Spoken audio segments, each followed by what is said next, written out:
Welcome back to the channel. In this video we are going to take a look at the proper first light of the Poseidon-M Pro camera. 16.8 hours worth of data on the Western Veil Nebula, or Caldwell 34.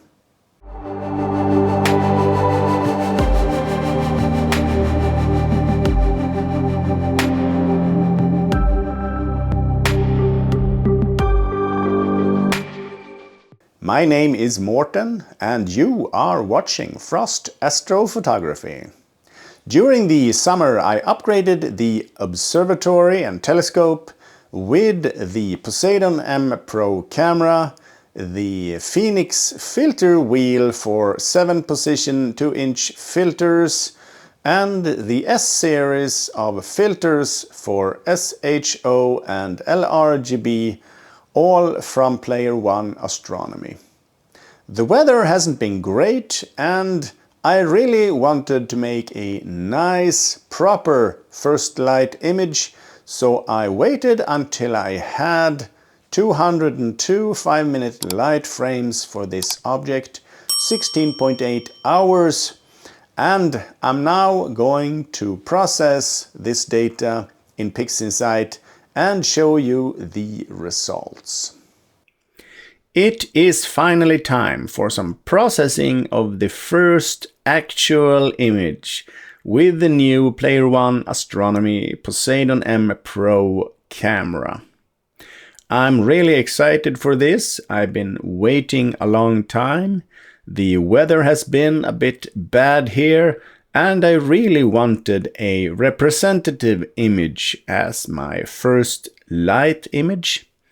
So this is actually 202 light frames of the Western Veil Nebula, Caldwell 34.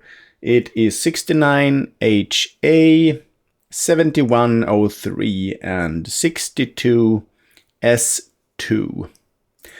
These have been taken with the S-series 2-inch mounted filters in my Phoenix wheel, both also from Player One Astronomy. I must say I'm really surprised and happy with these filters.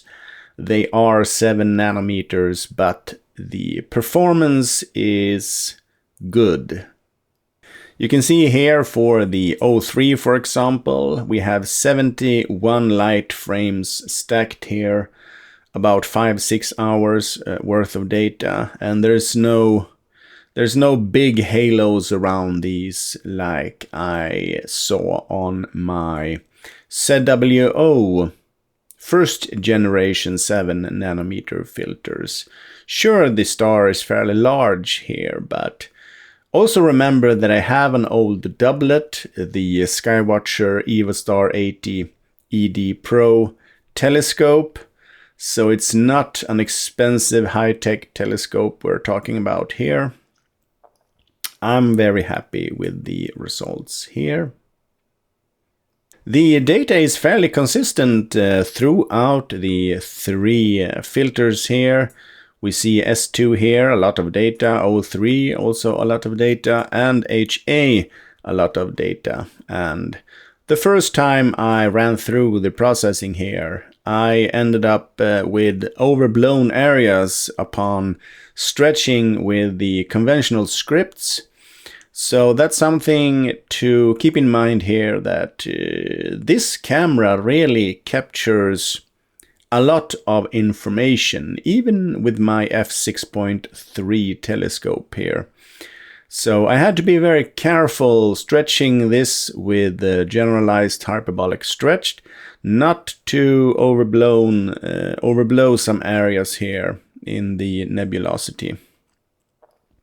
But it looks fairly promising. I haven't drizzle integrated these because I didn't see any actual difference between normal integration and the drizzle integration with this combo.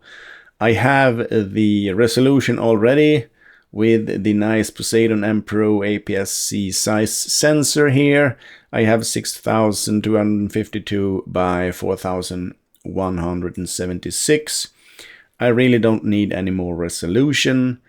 The noise level is very nice. So upon testing, I decided to not do drizzle integration with this camera for now anyway. I still do dithering every frame when I capture data, just in case I want to do it in the future for some reason. For the linear phase, no new surprises, I would say.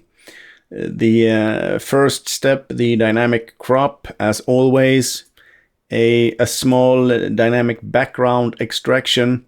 On this, I actually used the normal dynamic background extraction. I tried the SETI Astro automatic DBE, but found that to be overpowering. It was deleting things in the image that was not background, but actual nebulosity. So look out for that if you are using that. I actually just ran through the normal DBE and selected a few marks, control points here, out in the corners only. That's the only thing I did for this image. I did a linear fit, but this time, after reading a little bit, I have been contemplating not using any linear fit whatsoever, but I've been reading that some people use it for the weakest channel. I have been using it for the strongest channel, H alpha, but this time I tried to do a linear fit to the oxygen 3. So we will see if that makes any difference or not. It was fairly equal between these three frames with this camera, I must say. I normally observe much bigger differences between the filters, but in this case it was fairly evenly between the three filters. That was a nice surprise also. The normal blur exterminator and noise exterminator, of course. I ended up with the starless version after doing star exterminator and the stars separate. We can screen stretch this just to give you an idea of how clean the data actually is for this camera and the filters. It's very impressive. It is astonishing, I must say. We have here 69 5-minute stacked light frames for H alpha, screen stretched, and there is a lot of nice data going on here. In the outskirts of the main object here, we can see the witch broom here of the Western Veil Nebula, and I fit a lot of other things in my frame here with this APS-C size sensor camera.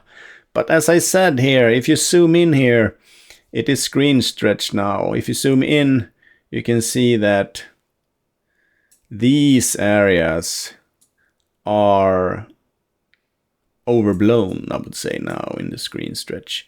So I do not want it to be stretched this much. I did try, as I said, to do a statistical stretch on each of these, and after integration I had an image with a lot of just white here. Of course you don't want that, but we could compare the first and the last image here, the first on the left and the last on the right. You can zoom in here, for example, on this star area. And you can see that we have there is a big difference between the star sizes, of course, which is to be expected with blur exterminator. It has shrunk this a little bit also. Of course, this star is very big, but with my ZWO filters, I had a big halo around these types of stars that I had to process out extensively.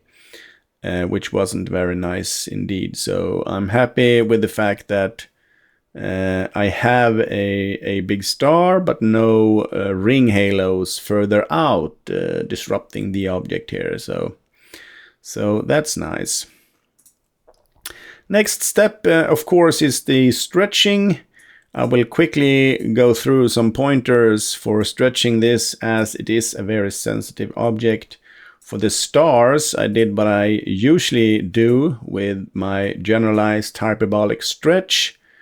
I simply take the local intensity and put that to 15, and then I gently stretch until I'm happy with the stars, because I want fairly small stars here. You can zoom in on the bright star here, making sure that it's not completely overblown. Put it somewhere you like it, maybe like that. And then you simply apply this stretch to all three filters, combining them as I usually do to make a synthetic RGB star image that is an SHO star combination. And then I image solve it, and then I ran through the SPCC, the spectrophotometric color calibration, for the area of the object, making sure that you select the right QE curve here. I had to change this now, of course, because now I have a camera with the Sony IMX571 sensor in it. There is a separate video on this if you are interested in how you are making the SHO and synthetic RGB star image. So let's give some pointers here on how to stretch this. I will remove the screen stretch on this image, and then I will reset this tool and make sure that this is the active window and open up a preview here. I usually start with zooming in, putting my SP here, my symmetry point, fairly to the left of the peak of the histogram. Then I zoom out again.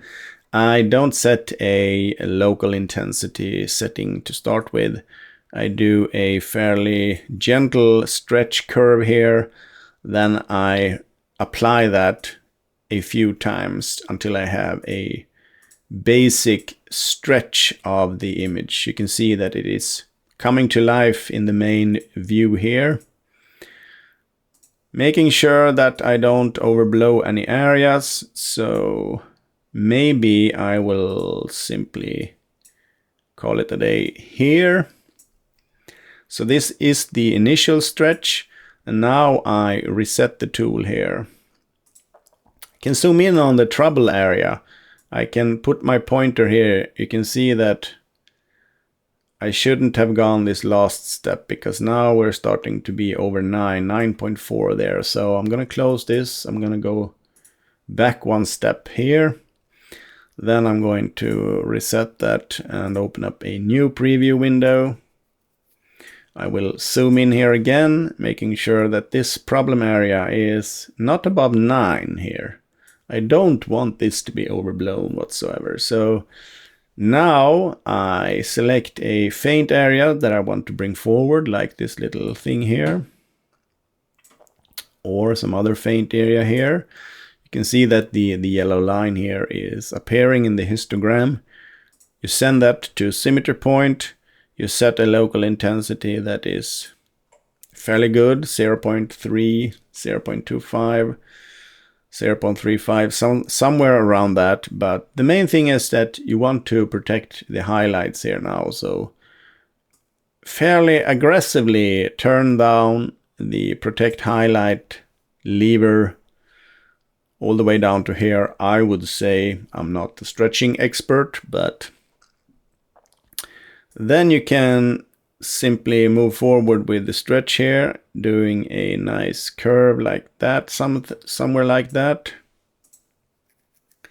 apply that stretch. You can reset this tool. You can zoom in here. Make sure that you're not overblown here. It's fine for now. Select another area. Maybe some other fainter area down below. Maybe these few strands here. I want to bring that up more. Somewhere around there. Send that to symmetry point. Repeat the local intensity here. Push that down. You want to protect your highlights again. Stretch it even more. Yeah, you get the idea. It's in iterations because you really need to make sure that you don't overblow these areas up here. Always check between stretching that you're not going too far with these areas. Then after a few stretches you can select the linear phase here. You can adjust your black point a little bit. And then you start that process over, trying to reveal more and more data in the fainter areas here without exposing those too much. When I had come a bit far in that, I complemented my initial stretch here without overblown areas with the script here, the Sketchpad iHDR, because this is actually designed not to overblow some areas. So put it on low HDR, decrease it to 0.10-ish.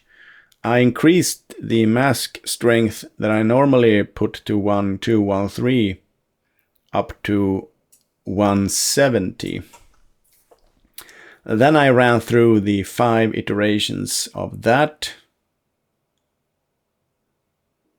You could start with a lower number if you are worried that it will affect the image, but as I said, it will protect the highlighted areas as well as trying to bring out more of the fainter details in the image. So I really like that as a complement after your initial stretch.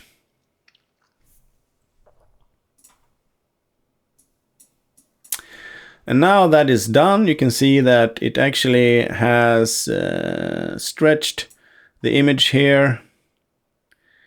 It's not overblown in this area. We are at 0.93-ish. 1 is white, 0 is black. You can see that we revealed more of this. I will take a clone of that and then I will go back for this. And we can compare the two. You can see that we have revealed more details in the image on the right here than in the image to the left. And that is our main objective. We want to stretch this. But I'm really surprised of the fact that we have such a clean area here. I usually get so many things going on around my object that I don't like, but in this case, I don't. Of course, you need to repeat that for all 3 filters. This is my result. I tried to synchronize these 3 in regards to black point, so we have somewhat of the same level here. You can check that with the histogram.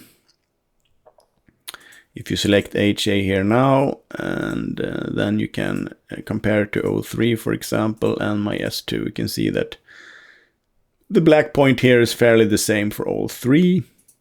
I then did the normal SHO combination, and that is simply S2 in red, HA in green, O3 in blue.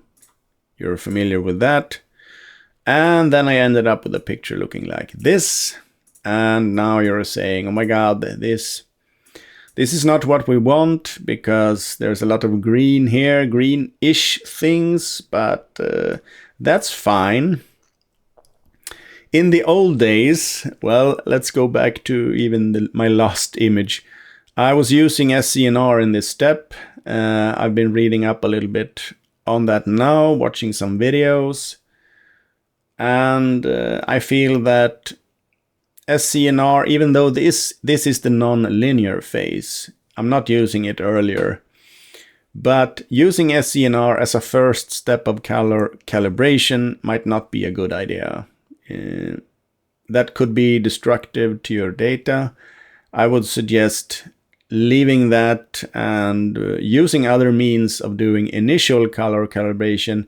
If you have some residual green later on in the process that you want to eliminate, I would say it's fine to use SCNR.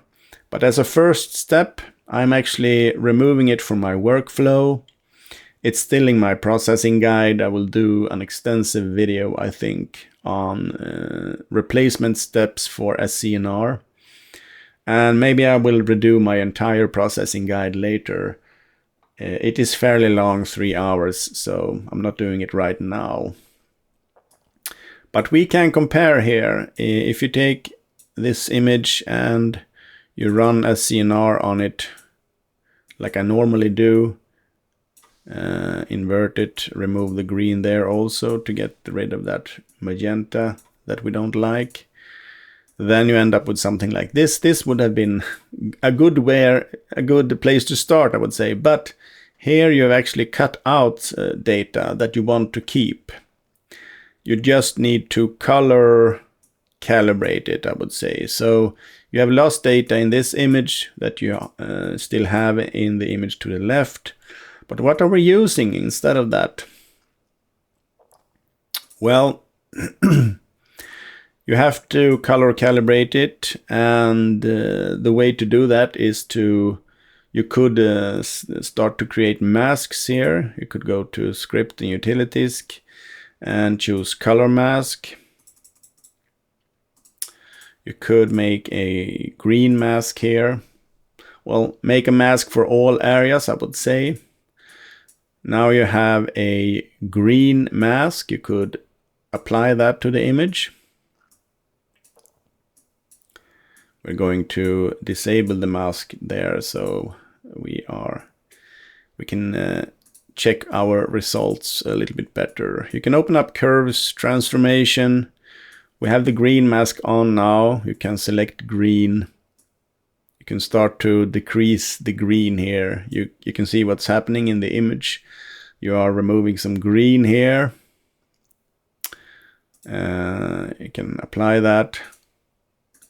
And now it's a question of iterations, because if we remove this mask now and we should make a new mask, the same process, color mask, green, we make a new one, and that mask will only look at what's left of the green instead of what was green the last time. So there's a difference between these two. This is a lot more green. Now we have less green. So I would suggest in iterations that you make new masks as you are moving along. Maybe it's also a matter of adjusting the other colors as well, not just the green. But if we go back to the original now, I've noticed that a very good way to proceed with that, with this, is also to use the selective color correction that I normally use, because this also creates and uses masks here. So if I select green here, it makes a green mask. I can click Show Mask, and now you can see which areas are affected by the mask. It is not as powerful as the other mask, because you saw that mask and it was a lot more green in it, but this is way simpler because you don't have to make and apply masks. So you can simply check green here. And now you can on the fly adjust the green. You can adjust the other complementary colors here also if you want. You can see that if I decrease cyan in the green here, I will bring out more of that golden tone that you want possibly in an SHO image. If I manipulate the magenta here, I will also make some adjustments on this color. It is the same thing here. You will do this in iterations. You will apply it, then you will reset this entire tool. You can select another mask, for example, the yellow. If you want to adjust the yellows, if you want to bring out more red in the yellow channel here to make this a little bit more golden, you can do that. So that's basically it. You work with this until you have eliminated as much or as little of the green that you want. And this is without destroying the data. So you still keep the data and you are manipulating your way forward. So I'm going to show you the flow now in the non-linear phase. I started with an SHO starlets image looking like this, as you already know. I then did the initial color adjustments using the selective color correction script and ended up with an image looking like this. You can see that I still have some greens here in some areas. Like some of the filaments here, down here, I can copy this over. You can see that I've gotten rid of much of the green here, but I still have some green residue in the image here. I was really unable to get that using masks. It was just small trace amounts within the image, but I was fairly happy with the image at this stage.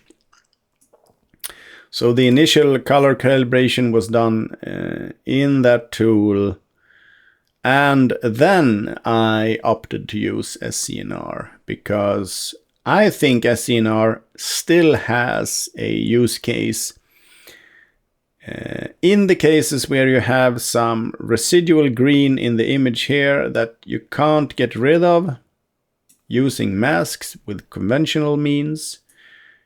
You can run SCNR and it will identify and get rid of that green. And there's not so much data left to actually be destroyed at this point. So I'm fairly happy with the results running SCNR.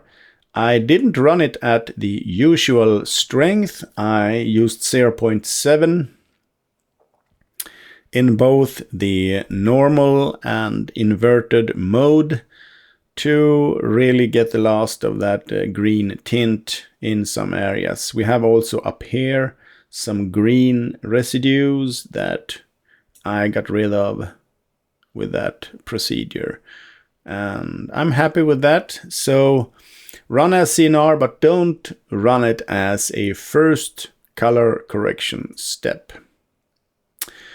I then ran through some sharpening, just a small hint of sharpening. You can't almost see it. I run sharpening with masks on, so it doesn't affect, it doesn't get the full effect on the image because I have limitations with my telescope. I'm admitting that, so I don't want to over sharpen anything. I ran through Noise Exterminator one more time, even though I really didn't need it here in the actual nebulosity. Outside here, there still are some areas that could benefit from noise reduction. So that's why I ran it one more time. I could have skipped it maybe also. I did a synthetic luminance. I didn't add H-alpha this time. It was too overpowering for the image. I also opted to use a mask when adding my synthetic luminance layer, just to get a small amount of benefits from it. I wanted to achieve a little more contrast and sharpening, but I didn't want anything more than that. You can barely see it between these two when we're not flipping on and off, I would say. So a very subtle thing. As a final step here, I increased the saturation and vibrance a little bit of this image, because I really like this blue to pop here. I really like it, so I added a little bit more. So I'm fairly happy with the result here. The initial integration SHO on the left and my processed one on the right. Starless version and SHO made into synthetic RGB stars. These have been color calibrated. I could open up here the initial SHO integrated stars. So you might compare the two just to see what is actually differing here. You can see that there has been a small color correction. These are a little bit more colorful, maybe, so that's the SHO integration. And when I ran through the SPCC, it was color calibrated down to this version, which I hope is a little bit more realistic then. These two were combined with pixel math, making the final image here an SHO image of the Western Veil Nebula, a total of 16.8 hours, 202 5-minute light frames, using the Poseidon-M Pro, the Phoenix filter wheel, and the S series of narrowband SH and O filters, all from Player One Astronomy. I'm very happy with this equipment so far. Next on my Christmas wish list maybe is a new mount. After that I could maybe get a new telescope to complement this.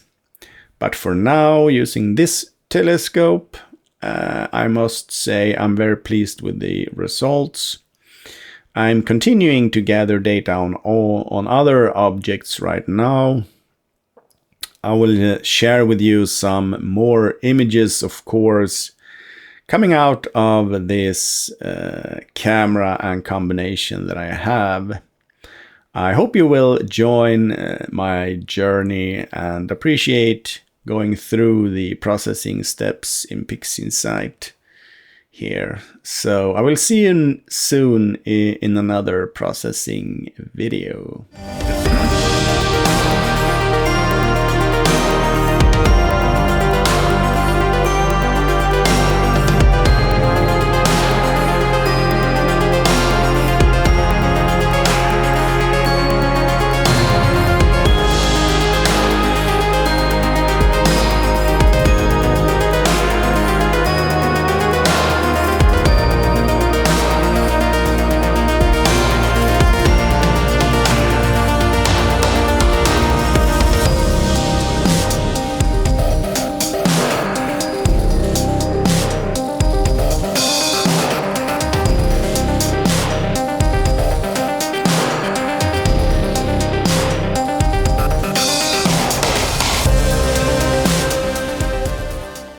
Thank you so much for watching this video, and as always, if you like it, please give it a thumbs up and consider subscribing if you're not already doing so.